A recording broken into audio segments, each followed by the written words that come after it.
बिस्मिल्लाहिर्रहमानिर्रहीम। अस्सलाम वालेकुम नादरीन, आप यूट्यूब चैनल देख रहे हैं। मैं इमरान खान हूँ। नादरीन, आजकल पाकिस्तान में एक नया चूरन बेचा जा रहा है और बार बार ये आ रहा है कि पाकिस्तान में एक कौमी हुकूमत बना दी जाए। ये एस्टेब्लिशमेंट की ख्वाहिश भी है और जो लोग ये ख्वाहिश लेकर अपनी प्रेस कॉन्फ्रेंस में आते हैं, नॉर्मली इनका ताल्लुक भी एस्टेब्लिशमेंट से ही है।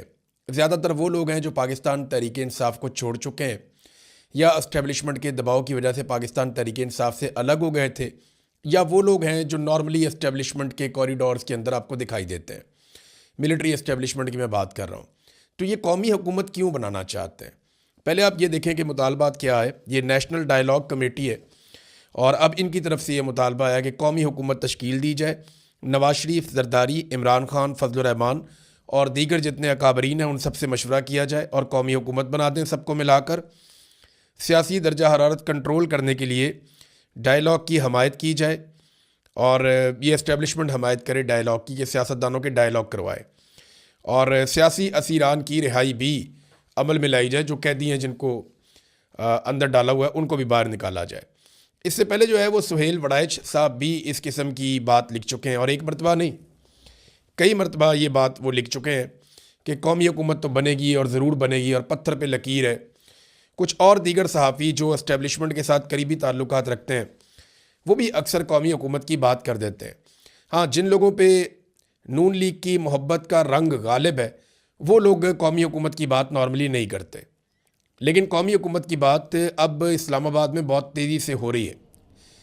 ये क्यों की जा रही है? देखिए, एक तो बात यह है कि इस्तेहकाम नहीं आ रहा।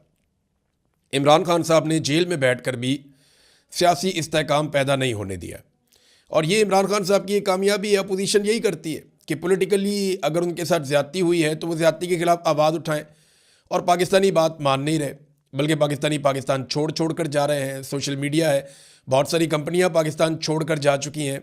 अभी कल ही एक और मल्टीनेशनल कंपनी है वो पाकिस्तान, मित्सुबिशी, वो छोड़ के चली गई और एक के बाद एक बैनुल अक़वामी कंपनियां पाकिस्तान को छोड़ के पाकिस्तान से फ़रार हो रही हैं और ये लगातार हो रहा है। इसका नुकसान जनाब पाकिस्तान को हो रहा है। जनवरी 2026 तक 125 सरमायाकार कंपनियां पाकिस्तान से निकल गई। कंपनियों का ताल्लुक बरतानिया से है, यूएई से है और दीगर कई ममालिक से है और एसईसीपी ने तमाम कंपनियों की फहरिस्त भी जारी कर दी है। ये पाकिस्तान का सरकारी डाटा है जो ये बता रहा है जो बात मैंने आपको बताई। नंबर 2, दहशतगर्दी काबू नहीं आ रही, सियासी इस्तेहकाम नहीं हो रहा, सरमायाकारी आने के बजाय पाकिस्तान से निकल रही है। तो पाकिस्तान की मिलिट्री एस्टेब्लिशमेंट ने ताल्लुकात तो ट्रंप से बना लिए, शहबाज शरीफ के ज़रिए बड़े ठीक ठाक जूते पॉलिश भी किए गए, लेकिन उससे कोई माली फ़ायदा नहीं हुआ पाकिस्तान को। पाकिस्तान में इस्तेहकाम आया नहीं माशी तौर पे, ख़ास तौर पे। तो अब ये सोच रहे हैं कि हम एक कौमी हुकूमत बना लेंगे। मेरे ख्याल में ये अगर एक बात सोचे ना कि हम बीच में से निकल जाएं, मिलिट्री एस्टेब्लिशमेंट बीच में से निकल जाए और एक आज़ाद इलेक्शन कमीशन पाकिस्तान में इलेक्शन करवा दे और जो हुकूमत आए वो पाकिस्तान को चलाए, तो पाकिस्तान 2-3 साल में सेट हो जाएगा। ये जो कौमी हुकूमतों के फार्मूले फलाने ढमकाने, ये जब तक जर्नैल ऊपर बैठे रहेंगे ना तो इनकी अकल थोड़ी है। ये लंबे बूट पहनते हैं और इनकी ज़िंदगी और तरह की है, इनकी तालीम और तरह की है, इनकी तरबियत और तरह की है। ये लड़ने में बड़े शानदार हैं, वहाँ पे ये हमारे हीरोज़ हैं, लेकिन जब ये मईशत के मैदान में आते हैं, बाकी चीज़ों में आते हैं, वहाँ नाक कटवा देते हैं। लिहाजा जब तक ये ऊपर बैठे रहेंगे गवर्नेंस ऐसी मजाक बनी रहेगी और पाकिस्तान के साथ ये प्रॉब्लम रहेगा। तो चाहे आप जो मर्जी हुकूमत बना लें। मैं मिसाल देता हूँ आपको याद होगा 2022 की बात है, जब इमरान खान साहब की हुकूमत गिराई गई तो एक कौमी हुकूमत तश्कील दी गई थी। उसमें पाकिस्तान तहरीक इंसाफ के अलावा सारी जमातें थी। कोई जमात उन्होंने ऐसी नहीं छोड़ी जो हुकूमत का हिस्सा नहीं थी, सारी हुकूमत में थे। सिर्फ तहरीक इंसाफ को अकेले को बाहर रखा था। तो एक कौमी हुकूमत इन्होंने बनाई और उस हुकूमत ने रिकॉर्ड लगा दिए महंगाई के, बेरोज़गारी के और कर्ज़ों के और पाकिस्तान के अंदर मईशत की तबाही के, इंसानी हकूक़ की पामालियों के और दहशतगर्दी के बढ़ते हुए वाक़यात के। तो पीडीएम की सरकार इन्होंने जब बनाई थी तो वो एक कौमी हुकूमत थी, लेकिन वो मुकम्मल तौर पे नाकाम हुई थी। अब मोहम्मद अली दुरानी साहब थे, फवाद चौधरी साहब थे, बैरिस्टर सैफ थे, महमूद मौलवी साहब थे। तो ये वो लोग हैं जिनके ताल्लुकात अच्छे हैं एस्टेब्लिशमेंट के साथ। बैरिस्टर सैफ पे ये इल्ज़ामात लगते रहे, वो पाकिस्तान तहरीक इंसाफ में अली अमीन गंडापुर के कैबिनेट का हिस्सा थे, लेकिन सुहेल आफरीदी ने उनको नहीं लिया और ये पाकिस्तान तहरीक इंसाफ कहती रही कि इनके ताल्लुकात एस्टेब्लिशमेंट के साथ बहुत अच्छे हैं। अब वो ये एक नया फार्मूला लेकर आए हैं, देखते हैं इसमें क्या होता है, क्योंकि एस्टेब्लिशमेंट एक के बाद एक खेलती है, लेकिन जो अपना काम है वो ये नहीं करते। यहाँ पे बदकिस्मती से एक वीडियो सर्कुलेट हो रही है और ये BLA ने किया है, जो बलूचिस्तान लिबरेशन आर्मी है, कलअदम तंजीम है। उन्होंने पाकिस्तान के फ़ौजी जवानों की वीडियो जारी कर दी है। ये फ़ौजी जवान उन्होंने पकड़ लिए थे, जबरी तौर पे उन्होंने गिरफ्तार इनको कर लिया था। जबरी गुमशुदगी, जबरी तौर पे लापता करना, ये ऐसे ही होता है। तो इन्होंने जनाब इनको पकड़ लिया था बगैर किसी कानून के, और ये एक गैर कानूनी काम उन्होंने किया BLA ने। और इन मजबूर फ़ौजियों की अब वीडियोस जारी की जा रही हैं और वो काफ़ी दुखी दिखाई दे रहे हैं, बल्कि कुछ फ़ौजी तो बहुत परेशान दिखाई दे रहे थे। मैं वो कहना नहीं चाहता, फ़ौजी यूनिफॉर्म के अंदर कोई आदमी इतना कमज़ोर दिखे तो अच्छा नहीं लगता, ये बहुत नामुनासिब है। और इसमें उनके मुतालबात जनाब वो कहते हैं मंजूर ना किए गए तो खुदा न खास्ता वो कत्ल कर देंगे। ये बड़ी अलार्मिंग सिचुएशन है। वो बार बार वीडियोस जारी कर रहे हैं। पाकिस्तान एक एटॉमिक मुल्क है और पाकिस्तान के अंदर से ही वीडियो जारी हो रही है और पाकिस्तानी फ़ौजी एहलकारों को जो है वो यरगमाल बनाया गया। इनका ताल्लुक़ पंजाब से और खैबर पख्तूनख्वा से है, जो मैंने फ़ौजी एहलकार देखे, तो बड़ा अफसोसनाक है। तो इनकी रिहाई के लिए फ़ौरी तौर पे इक़दाम होने चाहिए। फ़ौरन एक हंगामी ऑपरेशन करना चाहिए ताकि ये ड्रामा बंद हो। और ये वीडियो देखें, अगर खैबर पख्तूनख्वा से आती ना तो हम सबको अंदाज़ा है फिर क्या होना था। लेकिन क्योंकि ये बलूचिस्तान से आ रही है तो बलूचिस्तान की तरफ पाकिस्तान की एस्टेब्लिशमेंट ज़्यादा तवज्जो देती नहीं है। देखिए, एक और चीज़ भी इंटरनेशनली आई है और वो पूरी दुनिया के अंदर जनाब वो फैल रही है बात के, और यूरोपीय अखबारात बाकायदा लिख रहे हैं इसे। फ्रांस के अंदर लिखा गया और जगहों पे भी ये बात छपी है और डिस्कस हो रही है। और एक ओपन सीक्रेट है कि पाकिस्तान में जो है वो मनशियात का कारोबार बढ़ता जा रहा है और बैनुल-अक़वामी मीडिया इस तरीके से पोर्ट्रे कर रहा है कि पाकिस्तान दुनिया में मनशियात का नया हब बन गया है, क्योंकि अफ़गानिस्तान की जो हुकूमत है उसने इसे कंट्रोल किया है। अब चंद सवाल आते हैं, मैं आपके सामने रखता हूँ। वो कौन है जो मनशियात से पैसे बना रहा है? आम लोग तो इतने ताकतवर नहीं होते, और मनशियात का ये सारा कारोबार बॉर्डर्स के इलाकों में होता है। तो बॉर्डर्स के इलाकों में ताकत किसके पास है और कंट्रोल किसका है? एक और चीज़ ये है कि पाकिस्तान अफ़गान बॉर्डर पे ये सारा कुछ कौन कंट्रोल कर रहा है? ये बैरून मुल्क जो पाकिस्तान से मनशियात जा रही है, ये कैसे जा रही है, इसकी ट्रांसपोर्टेशन कैसे होती है? फिर रोज़ाना अफ़गानिस्तान से हज़ारों माहिर वर्कर्स पाकिस्तान में दाखिल होते हैं जो मनशियात का काम करते हैं। यानी ये आम आदमी नहीं कर सकता। आम लेबर जो है ये मनशियात के खेत में काम नहीं कर सकती। आम लेबर जो है वो इसकी प्रोसेसिंग नहीं कर सकती। ये बड़े माहिर लोग होते हैं। ये हज़ारों की तादाद में बॉर्डर क्रॉस करके पाकिस्तान रोज़ आते हैं। इनको कौन आने देता है? कौन इन्हें रास्ता देता है, परमिट देता है अंदर आने का? और ये रोज़ाना काम करके वापस चले जाते हैं।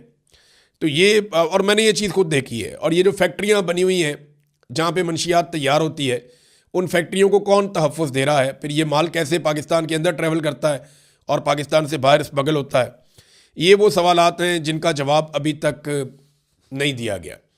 तो पाकिस्तान की एस्टेब्लिशमेंट को इन चैलेंजेस का सामना है। ख़ास तौर पे अपने जो मिलिट्री के लोग हैं उन्हें फौरी तौर पे रिहा करवाया जाए ताकि बददिली ना फैले।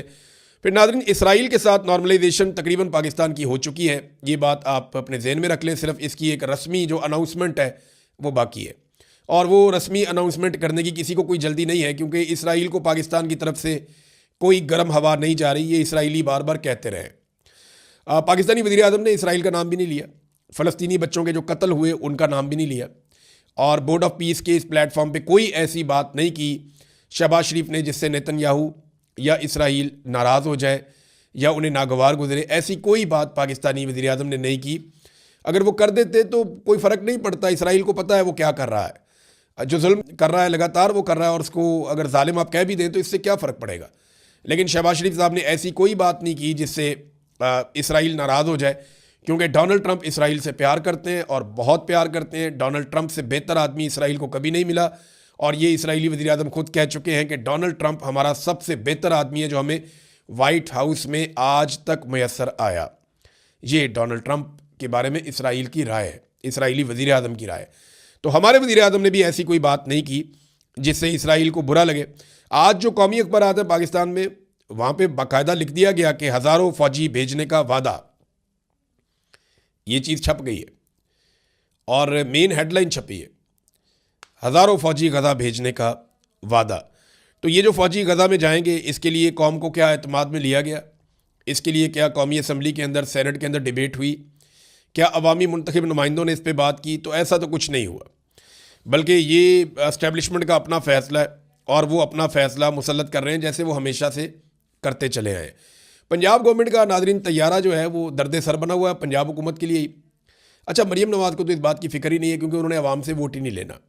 उन्होंने तो आसिफ मुनीर साहब को राज़ी रखना है और मिलिट्री एस्टेब्लिशमेंट को राज़ी रखना है। उन्होंने खुद बताया था कि वो तरीका उन्हें अच्छे से आता है कि उसमें जूते साफ़ करने पड़ते हैं, तो वो बहुत अच्छा ये काम कर रही हैं। तो उन्हें पता है कि मैं चाहे जहाज़ लूँ, चाहे मैं रॉकेट लूँ, चाहे जो मर्ज़ी मैं चीज़ ले लूँ, सोने का बना हुआ जहाज़ भी ले लूँ, तो मुझे अभी कोई नहीं छेड़ सकता, क्योंकि अवाम की औकात नहीं है, इनको लगता है, और जो एस्टेब्लिशमेंट है वो उनके साथ है। तो ये तैयारा उन्होंने लिया है, और तैयारे के बारे में पता चल रहा है कि जनाब ये तो अय्याशी वाला तैयारा है। अब इसके ऊपर रिपोर्टें आ रही हैं सामने। ये तो बातें छुपा रहे थे, लेकिन कंपनी ने बता दिया कि जनाब यही लेकर गए। अब ये प्राइवेट तैयारों में वो तैयारा है जो अय्याशी के लिए इस्तेमाल होता है, एक मुकाम रखता है। इलॉन मस्क जैसे लोग इस तैयारे को इस्तेमाल करते हैं। गल्फ स्ट्रीम बड़ा कमाल तैयारा है, महंगा तरीन जहाज़ है। इसमें बेडरूम भी है, बेहतरीन ज़बरदस्त, आप सो सकते हैं, आराम कर सकते हैं, इंजॉय कर सकते हैं, मसाज चेयर्स वगैरह बहुत कुछ है जहाज़ के अंदर। कमाल जहाज़ और बड़ा सेफ जहाज़ है।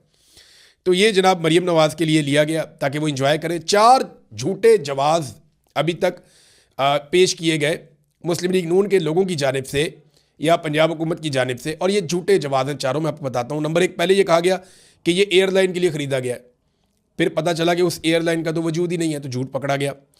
फिर ये कहा गया ये एयर एम्बुलेंस है। और भाई इतनी महंगी एयर एम्बुलेंस तो होती नहीं। एयर एम्बुलेंस के लिए जहाज़ इस्तेमाल होते हैं, वो तो बहुत सारे लिए जा सकते हैं इतने पैसों में। तो ये एयर एम्बुलेंस भी नहीं निकली, और ये भी झूठ पकड़ा गया कि इसके अंदर तो ऐसा कोई स्ट्रेचर कोई चीज़ है ही नहीं। फिर तीसरा जनाब, ये किराए के ऊपर हम दिया करेंगे। और भाई इसका किराया कौन देगा? ये तो मिलियंस के अंदर इसका 1 घंटे का उड़ने का खर्चा है, यानी मिलियंस के अंदर इसका 1 घंटे का उड़ने का खर्चा है। ये इतना महंगा जहाज़ है, इसकी मेंटेनेंस पे बहुत पैसे लगते हैं।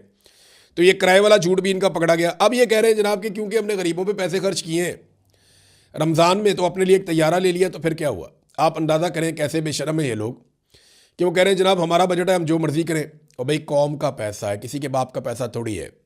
और गरीबों पे जो पैसा खर्च किया वो कौम का पैसा खर्च किया। गरीबों से ही पैसा छीनते हैं और फिर बाद में उन्हें उसमें से थोड़ी सी पीनट्स दे देते हैं, चंद दाने उनके आगे फेंक देते हैं। मिसाल के तौर पे गरीब का खून निचोड़ लेते हैं, गरीब को भारी बिल भेजते हैं, उसको टैक्सेस लगाते हैं। जब वो बिल्कुल तबाह बर्बाद हो जाता है तो थोड़ा सा पैसा वापस करके उस पर एहसान जतला देते हैं। ये इनका तरीका है, वारदात है। खैबर पख्तूनख्वा की हुकूमत फिर भी जो रमज़ान के अंदर मुस्तहकीन को पैसे दे रही है या इमदाद दे रही है, वो पंजाब गवर्नमेंट से ज़्यादा है। यहाँ पे 10,000 है तो वहाँ पे 12,500 है, तो वो फिर भी ज़्यादा इमदाद दे रहे हैं गरीब सूबा होने के बावजूद। और एक चीज़ मैं आपको और बताऊँ, ब्यूरोक्रेसी पर पंजाब में नई नवाजिशात शुरू हो गई हैं, और नई गाड़ियों की भी एक कमाल किस्म की पॉलिसी आ गई है। अफसरान जो है वो अब ज़्यादा लग्जरी और ज़्यादा आसाइश वाली गाड़ियाँ, ज़्यादा महंगी गाड़ियाँ बड़ी तादाद में इस्तेमाल कर सकेंगे। उनकी तादाद भी बढ़ गई है, और अनलिमिटेड पेट्रोल भी उनको मैसर रहेगा। फैमिली भी गाड़ियाँ इस्तेमाल करे, खुद भी गाड़ियाँ इस्तेमाल करें, अनलिमिटेड पेट्रोल भी है, मौजा ही मौजा। तो ये पंजाब की ब्यूरोक्रेसी के लिए ज़बरदस्त पॉलिसी आई है, और उन्हें बहुत मुबारक हो। और इसके अलावा जनाब अगर आप परसेंटेज के अंदर देखें कि गुर्बत में इजाफा सबसे ज़्यादा कहाँ हुआ है, तो ये सरकारी अदाद शुमार के मुताबिक पाकिस्तान में जिस सूबे में सबसे ज़्यादा गुर्बत में इजाफा हुआ है वो सूबा बलूचिस्तान नहीं है। बलूचिस्तान तो पहले ही बहुत गरीब था। वो सूबा जंगज़दा बलूचिस्तान या खैबर पख्तूनख्वा ये नहीं है। वो सूबा जो है वो पंजाब है। पंजाब में सबसे ज़्यादा गुर्बत के अंदर इजाफा हुआ है, और लगातार इजाफा होता चला जा रहा है। लेकिन पंजाब के हुक्मरान अमीर हो रहे हैं, ताकतवर हो रहे हैं। पंजाब के हुक्मरान जो हैं वो आगे से आगे बढ़ रहे हैं, ज़्यादा से ज़्यादा आसाइशें हासिल कर रहे हैं। नाज़रीन, तहरीक इंसाफ की एक मैं छोटी सी बात आपसे कर लेता हूँ। तहरीक इंसाफ में शदीद मायूसी है। देखिए, जब तक इमरान खान साहब का कोई पैगाम बाहर नहीं आएगा ना, या उनका कोई मैसेज क्लियरली सामने नहीं आएगा, या उनकी फैमिली बैठ के कोई क्लियर बात नहीं करेगी, तब तक मुझे लगता है कि यही सूरत हाल रहेगी। लोग बहुत गुस्से में हैं कि उनके नुमाइंदों ने कुछ नहीं किया इमरान खान के लिए। हकीकत पता है क्या? हकीकत यह है कि जो अवामी नुमाइंदे थे ना, वो अवाम की तरफ देख रहे थे ये खुद ही कुछ कर दें, और अवाम जो है वो नुमाइंदों की तरफ देख रही थी कि ये कुछ कर दें, और दोनों ने कुछ नहीं किया। यानी अभी भी अगर कहीं पे लोग बैठे हुए हैं तो वो थोड़े से लोग हैं, 100 लोग भी नहीं हैं, 150 लोग भी नहीं है एक जगह पे। तो मैक्सिमम भी अगर किसी जगह पे लोग इकट्ठे हुए तो चंद हज़ार लोग इकट्ठे हुए। ये हकीकत आपको माननी पड़ेगी कि ग्राउंड पे पाकिस्तान तहरीक इंसाफ की कोई तैयारी नहीं थी, और ये जमात बहुत बुरी तरह एक्सपोज हुई है इमरान खान साहब की आंख की बीमारी के मामले पे कि कुछ भी नहीं कर पाए, कुछ भी नहीं कर पाए। अब इसमें दो रास्ते हैं, या तो मायूस हो जाएं और आप लोग एक दूसरे को गालियां दें, दूसरा रास्ता यह है कि फिर तैयारी करें, फिर निकले, फिर लड़ाई लड़े और मायूसी छोड़कर मुकाबला करें। क्योंकि इमरान खान मायूस हो जाता ना तो बहुत पहले डील कर लेता। उसका प्रॉब्लम यह है कि वो मायूस नहीं होता, वो मुकाबला करता है। तो अगर इमरान खान मुकाबला करना है तो बाकियों को भी करना चाहिए। अब तक के लिए इतने, अपना ख्याल रखिएगा, अपने चैनल का भी। अल्लाह हाफ़िज़।